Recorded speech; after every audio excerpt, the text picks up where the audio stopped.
In the grim, dark future, a dystopian cyber world where everything, business, law, is dictated by corporations, their paid shills, and anti-consumer behavior and epic games.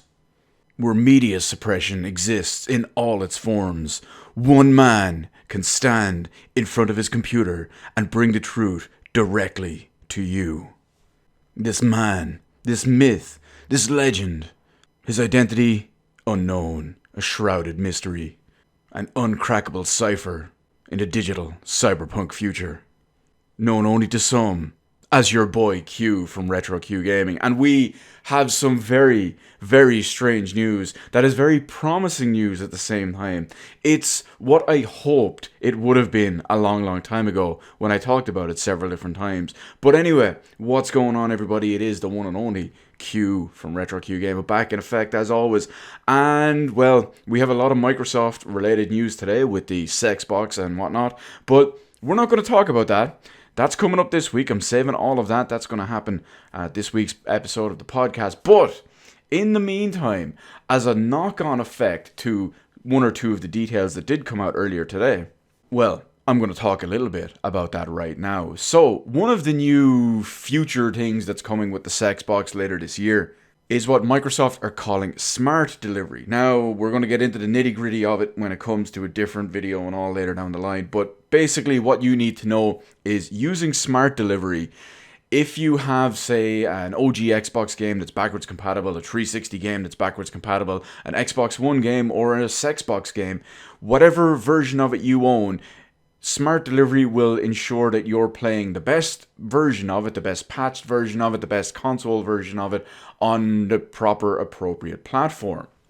And leading to this in a better positive end, CD Projekt Red have come out and they've said that starting with Cyberpunk 2077 and this Xbox's smart delivery system, they will be acting on my prediction, my number one hope, and my number one dream when it came to this stuff a while back, when I outlaid 3 possible scenarios, and this was the best possible one that they could do.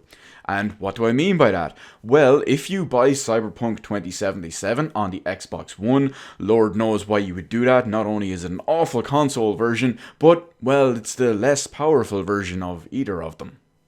And that game should only be experienced properly on a 2080 Ti or a 3080 Ti. But anyway, back to the point that we're talking about.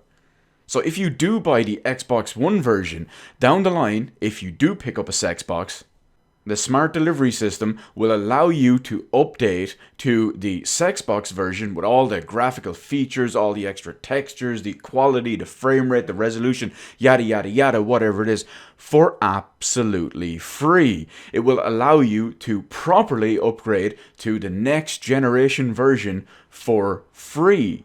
Now, you might remember, this is kind of reminiscent of what we had at the start of this generation, where you could buy a PS3 or an Xbox 360 version of certain games, and then for a $10 or €10 or £10, whatever it was, upgrade fee, you could download the next generation version. But, like I hoped and dreamed, this is actually coming for complete free when it comes to Cyberpunk 2077.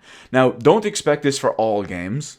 I am sure there are many publishers out there who will say, haha, no, fuck you, we're going to charge you full price again if you want that. So I'm sure many of them will do it out there. Microsoft have said, though, that with the Xbox, they're opening this smart delivery free upgrade system to every developer. It's just up to the developers to take advantage of it. So, Lord knows it probably won't be taken advantage of too often, but CD Projekt Red have done pretty well and have done right by many people, so it's not surprised that they kicked off the announcement and the whole thing with it. Expect companies like Square Enix, Capcom, Electronic Arts to stay the fuck away from this system. But anyway, I think this is a very good idea, because from what it seems like that there'll be basically no reason to buy a Xbox exclusively anyway for maybe 1 to 2 years after launch. I can't even say exclusively at that point because, well, the games are going to come out on PC in a better form anyway. But this is a little bit of extra incentive. Not so much an incentive, but this is an extra little bonus. A little selling point, if you will, when it comes to buying a Xbox.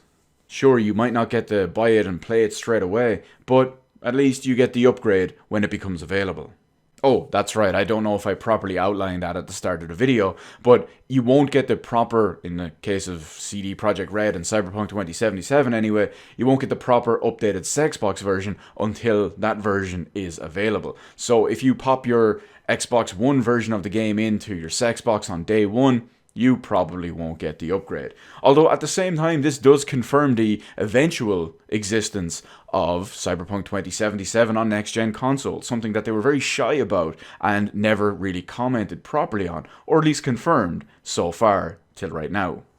It remains to be seen if the PS5 is going to do something similar to this after Microsoft announcing it way ahead of Sony. It wouldn't surprise me if Sony, if they weren't going to do it already, are now going to rush out and do something like this. But how do you feel about it is the big question here. Are you going to take advantage of this whole upgrade? Do you think many companies will do it? Are you kind of banking on it? Will you be, unfortunately, buying a copy of CD Projekt Red's Cyberpunk 2077 on Xbox One? God knows why you would do that. Looking at you here, Food. Or will you just wait and get the eventual Xbox version? Or will you act like a smart person and just play it on PC instead? Let me know all of that in the comments section below. Hit the appropriate button and let me know what I did on the video, and while you're at it, why not head on over and hit the subscribe button and even ring the little notification bell. Granted, getting a notification from YouTube in current year about a new video upload or a live stream or whatever is a whole other story, but hey, at least you can say you tried, am I right? As always, thank you so much for watching, and I'll see you in the rest of the videos in my channel.